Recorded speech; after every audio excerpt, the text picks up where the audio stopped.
Walk past any old homestead in Appalachia, and there's a good chance you'll see one tree standing larger than the rest, usually near the house, often by the corner of a yard, sometimes shading a porch or a well. Most of the time, in the hollers, that tree is a black walnut. The hill folks didn't plant it there by accident. The black walnut was the most useful single tree a mountain family could have in their yard, and a mature one earned its keep doing 7 different jobs at once: food, shade, fuel, money, dye, medicine, and pest control, all from one tree, all for free, all over a working life of more than a century. Here's why every Appalachian yard had a black walnut, what it actually did, and the one thing about this tree that almost nobody mentions.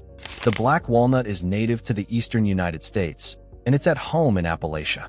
Mature trees reach 100 feet or more and live easily into their 2nd century. The wood is rich, dark, and prized. The nuts are large, hard-shelled, and packed with flavor. The hulls produce one of the strongest natural dyes in North America. And the tree, just by existing in your yard, does work that the mountain families understood and modern gardeners are slowly rediscovering. Job 1 was food. A mature black walnut tree produces hundreds of pounds of nuts in a good year. The kernels are denser in flavor than the English walnut you'll find in a grocery store, sharper, earthier, almost wine-like. The hill folks gathered them in late summer and fall, dried them with the hulls still on for a few weeks, then hulled them. A stained hand job we'll come back to, crack them, and pick the meats. Black walnut meats went into baked goods, candies, breads, and were eaten plain through the winter. A family with a mature tree could put up 20 or 30 pounds of clean nut meats a year, with nothing more than time and patience. Job 2 was shade. A black walnut in a yard creates the kind of broad, generous shade that defines a good summer porch. The mountain families sited the tree where its shade would fall over the house, the porch, and ideally a section of the kitchen garden in the worst heat of the day. In an era before air conditioning, a tree that shaded the south or west side of the house was worth real money in summer comfort. And again, it cost nothing to plant. Job 3 was wood. Black walnut wood is one of the most valuable hardwoods in North America.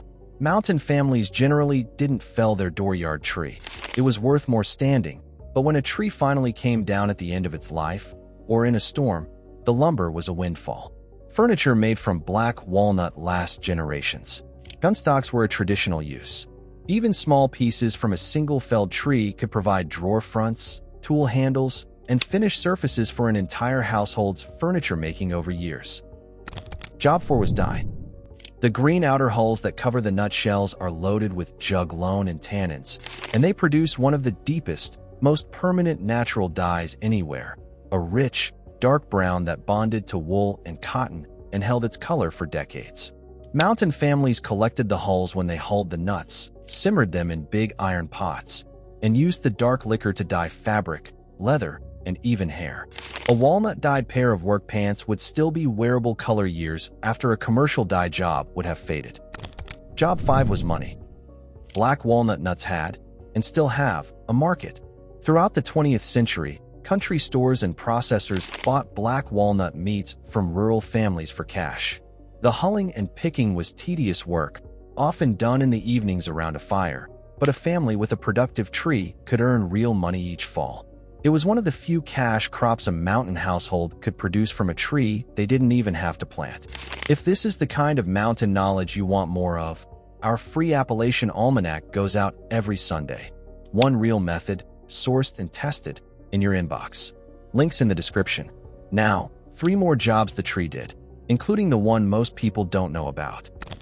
Job 6 was ink. The same hull liquor that made dye also made a permanent dark ink, used historically for writing and document making.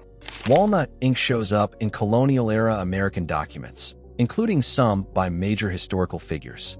The mountain families weren't doing professional manuscript work, but a child needing ink for school could make a small batch from a few hulls and a pot of water in an afternoon. The ink darkens further over years and is essentially permanent on paper. Job 7 was traditional medicine and pest control. The mountain families used black walnut hulls externally for fungal skin conditions, a folk use that has some preliminary modern support based on the juglone content, which has antifungal properties. Always topically, never internally without serious caveats. Walnut leaves and hulls were also used to repel insects from livestock, with mixed effectiveness. And the tree itself, by its presence, has a remarkable effect on the surrounding ground. That effect is the one thing about black walnut that almost nobody mentions, and it cuts both ways. Black walnut produces juglone, a natural compound that leaches from its roots, leaves, and hulls into the surrounding soil. Juglone is genuinely toxic to many other plants. Tomatoes, potatoes, apples, blueberries, pines, and a long list of other species will struggle or die when grown within the root zone of a mature walnut tree. This is called allelopathy, and it's the tree's way of reducing competition for water and sunlight. For the mountain families, this had a practical side.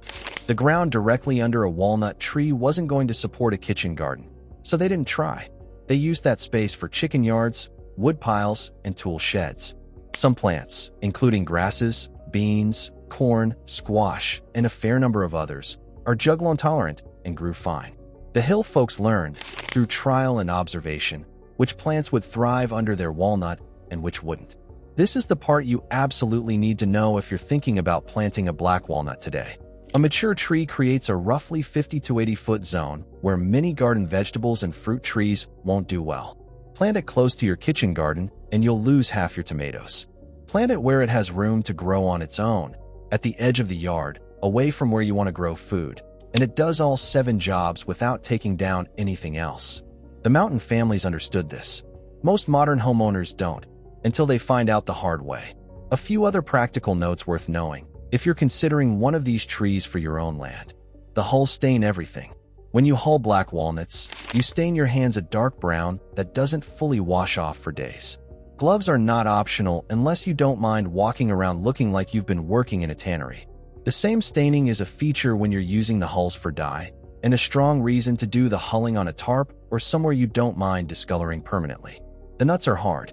Black walnut shells are dense, irregular, and harder to crack than the imported English walnuts in stores. A small hammer and a piece of brick will do the job. Specialty nut crackers built for black walnuts work better and are worth the modest investment if you've got a producing tree. The tree takes time. A black walnut planted from seed or seedling will start producing nuts in about 10 to 15 years and reach full production around 20 to 30 years.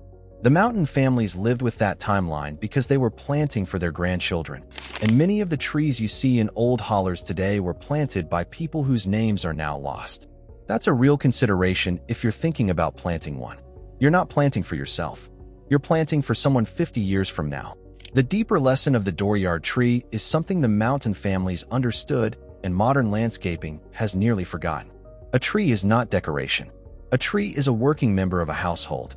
The right tree in the right place does multiple jobs, holds value over decades, requires almost no care once established, and pays dividends to whoever's living there long after the people who planted it are gone. The hill folks chose black walnut for that reason, again and again. It wasn't the prettiest tree. The flowers aren't showy. The shape isn't picturesque the way an oak's is. But for a working family, the black walnut was the best single investment a piece of yard could hold. 7 jobs, 150 years of service, and a kind of slow, generational thinking that's almost extinct in the way we build yards now. A tree planted by a great-grandfather. Walnuts cracked at the kitchen table, dye in the pot, ink at the writing desk, shade on the porch, and the wood, someday, for the furniture of a great-grandchild not yet born. That's the Appalachian way of putting a tree in the ground. The botany of juglone and allelopathy, the historical references on black walnut as a homestead tree, and a list of juglone-tolerant plants for undertree planting are all linked in the description. If you want all of these methods in one place, the Appalachian Way Field Guide has 47 of them with the original sources behind each one. Link below. Real methods, real sources, real history. That's the Appalachian Way. We'll see you Monday.